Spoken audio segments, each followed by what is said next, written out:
नबी के जमाने की वो लड़की है जो इकलौती लड़की है जिसके कई बाप हैं। बाप ने अपनी बेटी को बड़े प्यार से पाला है, बड़ी मोहब्बत से पाला है। पालने के बाद जवान हो जाती है, उसने एक रिश्ता ढूंढ लिया है। लड़का भी नमाजी है, लड़की भी नमाजी है, लड़का भी वफादार दीनदार, लड़की भी वफादार दीनदार है। अल्लाह अल्लाह, अब उस लड़की की जब शादी हो जाती है, बाप बड़ी मेहनतें करता है। रोजाना बेटी को बिठा के कहता, बेटी सोन, मैं तू उसकी अमानत थी, मैं तो तुझे पाल रहा था, तू उसकी अमानत थी, मैं तेरी हिफाजत कर रहा था। बेटी सुन, नबी ने फरमाया है औरतों पर सबसे ज्यादा हक उसके शौहर का है, मर्दों पर सबसे ज्यादा हक उसकी माँ और बाप का है। कहा बाप ठीक है, कहा बेटी सुन, अगर तेरा शौहर एक तरफ खड़ा हो, तेरा बाप एक तरफ खड़ा हो, शौहर कहे मेरी सुन और मैं कहूं तू मेरी सुन, बेटी अपने बाप की मत सुनना, अपने शौहर की सुनना। इसलिए शौहर का हक ज्यादा है बाप से भी। अल्लाह अल्लाह, बेटी की रुखसती हो गई है, बेटी का निकाह हो गया है, बेटी की शादी हो गई है। जब बाप ने अपनी बेटी का हाथ पकड़ा और पकड़ने के बाद शौहर के हाथ में हाथ दे दिया, आंखों में आंसू है और दामाद से कहता, सुन बेटा, मैंने अपनी बेटी, इकलौती बेटी को बड़े प्यार से पाला है, बड़ी मोहब्बतों से पाला है। मेरे लाल, हो सकता है इससे कहीं गलती हो जाए, हो सकता भूल चूक हो जाए, तू इसे खुदा के वास्ते माफ कर देना, मगर मेरी बेटी को रुलाना मत, मेरी बेटी को तकलीफ मत देना। अरे ये बाप है, बाप अपने दामाद के सामने हाथ जोड़ के कह रहा है। अल्लाह अल्लाह, बेटी चली जाती है और बेटी से बाप ने कहा बेटी सुनो, मुझसे ज्यादा हक तेरे शौहर का है, शौहर की इजाजत के बगैर घर से कदम मत निकालना। बेटी बोली अब्बा जान ठीक है। बेटी चली जाती है, अपनी ससुराल में रहती है, तीसरा कोई नहीं है, लड़का लड़की है, बड़े प्यार से रह रहे हैं। कुछ दिन गुजर जाते हैं, लड़की रोजाना कुरान की तिलावत कर करके दुआएं करती है, मौला मेरे शौहर की उम्र और इज्जत में बरकतें अता फरमा दे। लड़की भी दुआएं कर रही है, लेकिन कुछ दिनों के बाद उस शौहर का काम बंद हो जाता है। शौहर परेशान होने लगता है, अपनी बीवी से कहता है मेरा काम नहीं चल रहा है, मैं परेशान हूँ, क्या करूँ, फुला जगह ये काम ज्यादा है, अगर इजाजत हो तो वहां चला जाऊं। बीवी कहने लगी मेरे सरताज, जैसे तुम्हारी मर्जी, जिसमें तुम खुश हो उसी में मैं खुश हूँ, अगर तुम्हारी यही मर्जी है तो तुम चले जाओ, मैं तुम्हें इजाजत देती हूँ। अल्लाह अल्लाह, लेकिन शौहर कहने लगा बीवी सुनो, तुम्हारा मैका बस्ती का है, तुम तो अपने मैके को चली जाओगी, मेरे घर में चिराग कौन जलाएगा, मेरे घर में रोशनी कौन करेगा। उस वक्त ये लाइट का जमाना नहीं था, चिराग का जमाना था। कहा कौन डिब्बी या चिराग जलाएगा। वो लड़की कहने लगी मेरे सरताज, अब मेरा जीना मरना यही है, मेरा घर भी यही है, तुम्हारे साथ ही तो हूँ मैं तो अपने बाप की जिम्मेदारी में थी, मगर बाप ने अब तुम्हारे हवाले कर दिया है।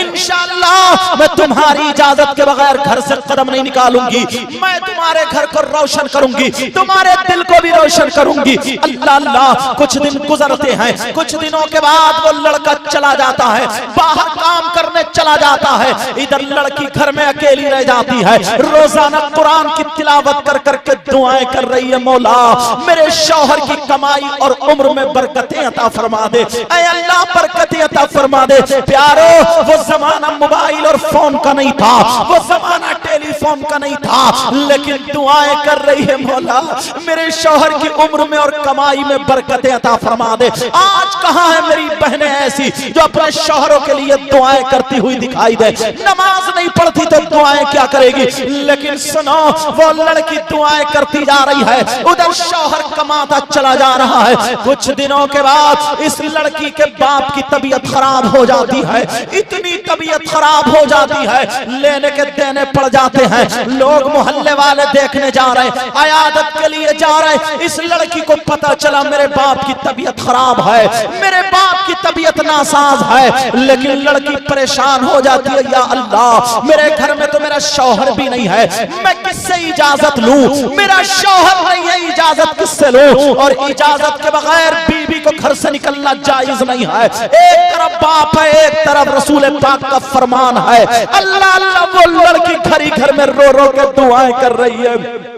बाप की बहुत ज्यादा लाडली प्यारी थी। मौला मेरे बाप को ठीक कर दे। इतने में छोटा भैया आ जाता है, कहता बहन अब्बा की तबीयत खराब है और अब्बा तुम्हें याद कर रहे हैं, चलो चलो अब्बा बुला रहे हैं। बहन पता नहीं बचे या ना बचे। बहन ने जब इतना सुना तो भाई को चिपट गई, कहने लगी भैया ऐसा मत कहो कि बचे या ना बचे, भैया ऐसा मत कहो, लेकिन ये बताओ नबी ने फरमाया है कि औरत को बीवी को शौहर की इजाजत के बगैर घर से निकलना जायज नहीं है। कहा भैया मैं किससे इजाजत लूं, मेरा शौहर तो घर पे है ही नहीं, फोन का मोबाइल का भी तो जमाना नहीं था। अल्लाह अल्लाह का भैया मैं घर से कदम नहीं निकालूंगी। अब वो लड़की घड़ी में रोती हुई रह गई, रोते रोते दुआएं कर रही है। तुम्हें क्या पता है लड़की कितनी ममता करती है, कितना प्यार करती है। घर में पड़ोस में रहने वाला बेटा अगर किसी के बाप की तबीयत खराब हो जाए इतनी जल्दी नहीं पहुंचता है जितनी जल्दी बेटी अपने घर से दूसरे गांव से आ जाती है, बाप और माँ को देखने आ जाती है। इधर इतनी लाडली बेटी घर ही घर में तड़प रही है, मौला मेरे बाप को ठीक कर दे, दुआएं कर रही है, कुरान पढ़ पढ़ के दुआएं कर रही है। इधर बाप की बहुत ज्यादा तबीयत खराब होने लगी, बाप को हिचकियां आने लगी। बाप बोला मेरी बेटी को मुझे दिखा दो, मेरी बेटी से दो बातें करा दो। अरे बाप अपनी बेटी के लिए रह नहीं सकता था, 15 दिन से ज्यादा बाप अपनी बेटी को देखे बगैर रहता नहीं था। कह रहा सुनो मेरी बेटी को मेरे पास ला दो, मेरी बेटी से दो बातें करा दो। पता नहीं बाप क्या कहना चाहता था। अब माँ ने भेजा कि जा बेटा चला जाओ। भैया रोता हुआ आ गया, कहने लगा अब्बा की आखिरी ख्वाहिश है वो सुन लो, अब्बा की जान लबों पे है वो सुन लो। उन्हें पानी तो नहीं ले रहे, कोई चीज नहीं ले रहे, यही कह रहे मुझे मेरी बेटी ला दो, मुझे मेरी बेटी दिखा दो। अरे मेरी बेटी से दो बातें करा दो। इधर बाप परेशान है, उधर बेटी खेल के रह जाती है। अल्लाह ये कैसा इम्तिहान है, कैसे इम्तिहान है। उस बेटी को याद आ गया अपनी रुखसती का वो वक्त जब बाप ने कहा था बेटी एक तरफ तेरा बाप हो, एक तरफ नबी का फरमान हो, तो बाप को मत देखना, नबी के फरमान को देखना। अब क्या करे अब्बा जान मैं कैसे आऊं, मेरा तो शौहर है ही नहीं। लड़की घर में चकरा करके दीवार से टिक जाती है। भैया मैं घर से बाहर नहीं जा सकती। ओ मेरी बहनों सुनो, आज तुम ठेलों में, मेलों में, बाजारों में, मज़ारों पे कहां घूमती फिरती हो, अपने शौहरों से इजाजत नहीं लेती हो। शौहर की इजाजत के बगैर घर से निकलना जायज नहीं है। लेकिन जरा सुनो, भैया रोता हुआ चला गया। माँ ने कहा क्या बात है, कहा माँ बगैर इजाजत बहन नहीं आएंगी, उनके शौहर नहीं है। लड़की ने अपनी आंखें लाल कर ली, रोते रोते रोते रोते। थोड़ी देर के बाद बाप का इंतकाल हो गया, बाप दुनिया से रुखसत हो गया। लड़की को जब पता चला, लड़की चटाई पे बैठी की बैठी रह गई। मौला जिस बाप ने मुझे इतने दिनों पाला और आज आखिरी वक्त में याद किया, मौला मेरे सामने कैसा इम्तिहान। मैं बेटी होकर के बाप से बात नहीं कर पाई। बाप हमेशा के लिए आंखें बंद कर गया। बेटी सकते में रो रही है, इधर बाप के जनाजे की तैयारी। माँ ने कहा सुनो सुनो, बाद में गुस्ल देना, मेरी बेटी का इंतजार करो, हो सकता आती हो। लेकिन जब देखा तो खाली भाई आ गया, बहन नहीं आई। ओ इस्लाम की शहजादी सुनो, खाली भाई आ गया, बहन नहीं आई। बहन चटाई पे फैली पड़ी है, अब्बा दुनिया से चले गए। उसे वो दिन याद है कि जब मेरे बाप ने रुखसती की थी तो इस बाप ने ऐसी चीख मारी और बेहोश होकर पीछे को गिर पड़ा। ये कहता था मेरा आज घर से नूर जा रहा है, मेरी बेटी जा रही है। अल्लाह अल्लाह वो बातें याद कर कर के रो रही है। शौहर उधर बेचारा काम कर रहा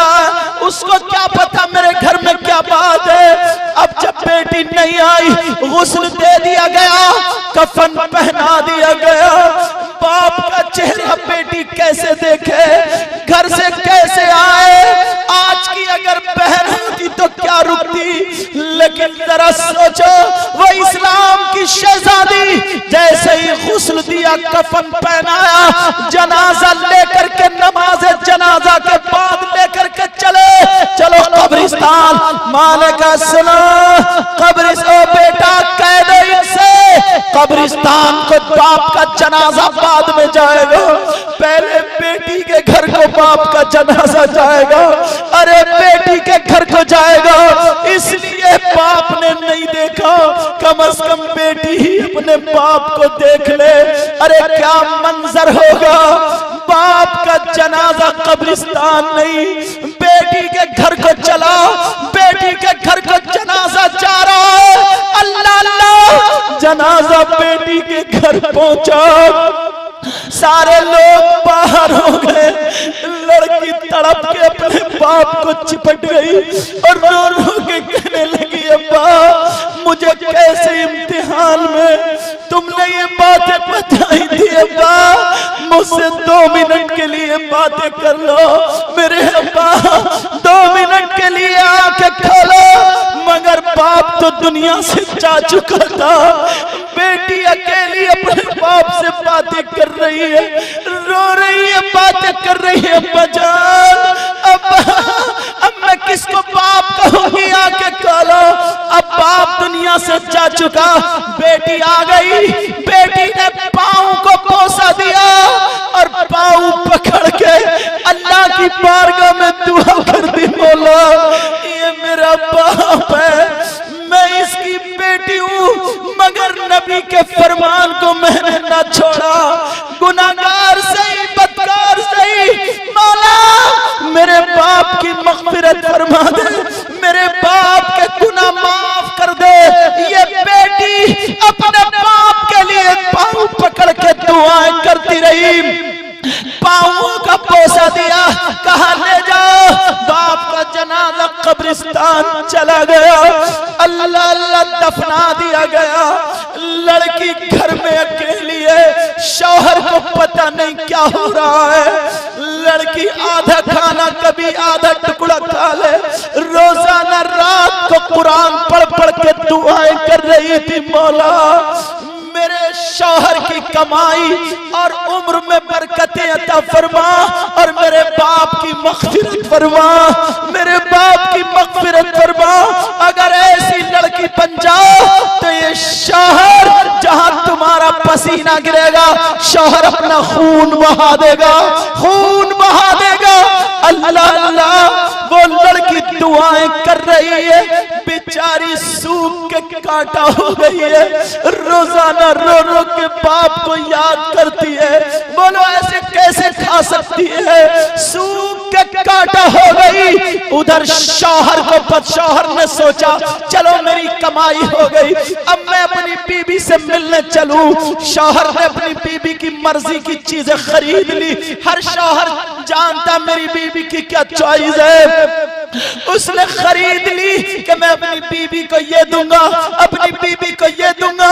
उस गरीब को क्या पता था मेरे घर में कयामत सुगरा बरपा है। उस बेचारे गरीब को क्या पता था मेरी बीबी के साथ में क्या गुजरा।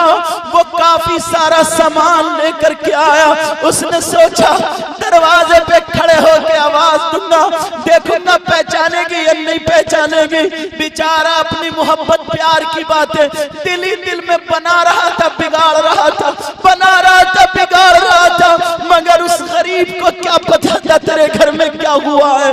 अल्लाह अल्लाह, ये अपने हाथ में बीबी के लिए सामान लेकर पहुंचा। दरवाजे के अंदर घुस के इसने आवाज दी, ओ कनीज़े फातिमा, ओ कनीज़े फातिमा।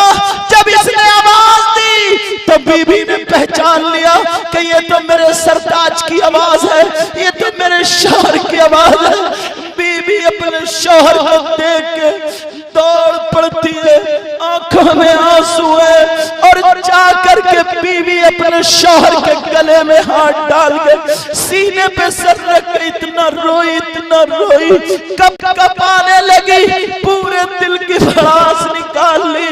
मेरे सरताज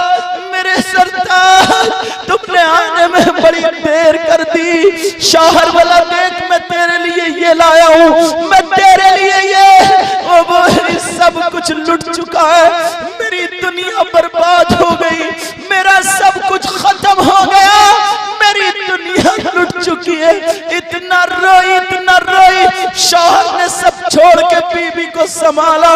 कहा बोलो, तो वो शौहर कुछ गलत समझा, कहने लगा बोलो तुम पे किसने जुल्म किया है, बताओ किसने बर्बरियत के पहाड़ तोड़े हैं, बोलो जहां तुम्हारा पसीना टपकेगा वहां पे मैं अपना खून बहा दूंगा, बताओ हुआ क्या है। अरे क्या हुआ? बीबी कहने लगी सरताज जैसे तुम समझ रहे हो वैसे कोई बात नहीं है। कहा फिर क्या बात है? कहा वो मेरा बाप जिसने मेरा हाथ पकड़ के तुम्हारे हाथ में हाथ दिया था। कहा ठीक है। कहा वो मेरा बाप दुनिया से चला गया, वो मेरा बाप दुनिया से रुखसत हो गया। कहा सुनो सरताज रुखसत हो गया, मुझे याद करते करते चला गया, 3 मरतबा मेरा भाई बुलाने आया, मैं अपने बाप की 2 बातें नहीं सुन पाई, पता नहीं क्या कहता, मेरा बाप मुझे बगैर देखे आंखें बंद करके चला गया, मेरा बाप अब इस दुनिया में नहीं रहा। शौहर बोला तुम गई क्यों नहीं? कहा सरताज तुम घर में नहीं थे, मैं इजाजत किससे लेती, तुम्हारी इजाजत के बगैर घर से कदम कैसे निकालती। अल्लाह अल्लाह शौहर ने सीने से लगाया। कहा पगली मैं तुझे कोई मना थोड़ी करता रहे, तो बाप का मामला था, बाप का, चलो अभी चलो। बीबी बोली नहीं तुम सफर से आए थोड़ा कुछ खा लो। का खाने को देख रही हो?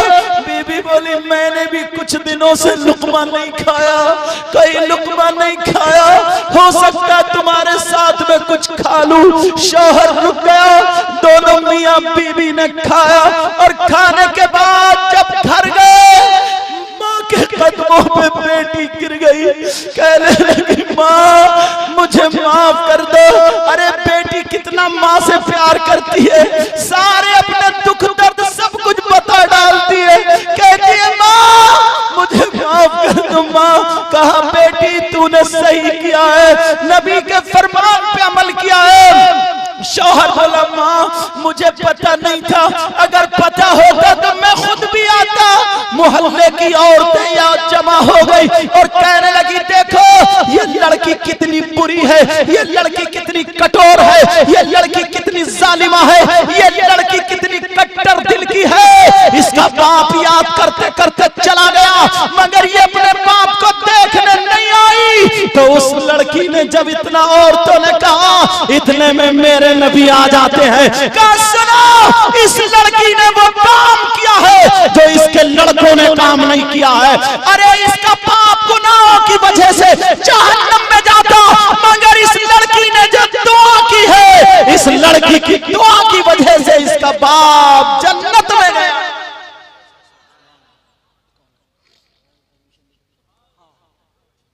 समझ में आ गई ये बात? प्यारो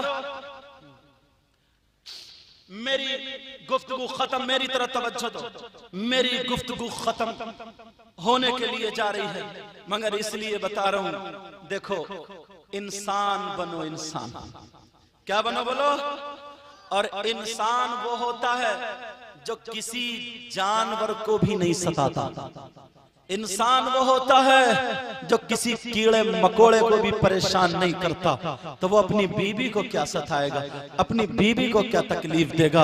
अभी मेरे बाद फौरन वो शायर हैं जो हिंदुस्तान के मारूफ व मशहूर शायर हैं, जो हैं शादाबो पैकर, समझे, बहुत शानदार। आप सुनोगे तो सुनते रह जाओगे, सुन के जरूर जाना, मैं भी इनको बहुत पसंद करता हूँ। बहरहाल प्यारो मेरी गुफ्तगू मैंने कुछ बातें तुम्हें करनी जरूर कही हैं, मैंने कुछ बातें तुम्हें बहुत ज्यादा टाइट और सख्त की हैं, मगर तुम मेरे दुश्मन नहीं हो, मैं तुम्हारा भाई हूं इस्लामी रिश्ते का। मैं चाहता ये हूं कि हर मुसलमान उसके घर में इंसानियत आ जाए, इंसानियत आ जाए और नबी की जिंदगी से अपनी जिंदगी को रोशन कर ले।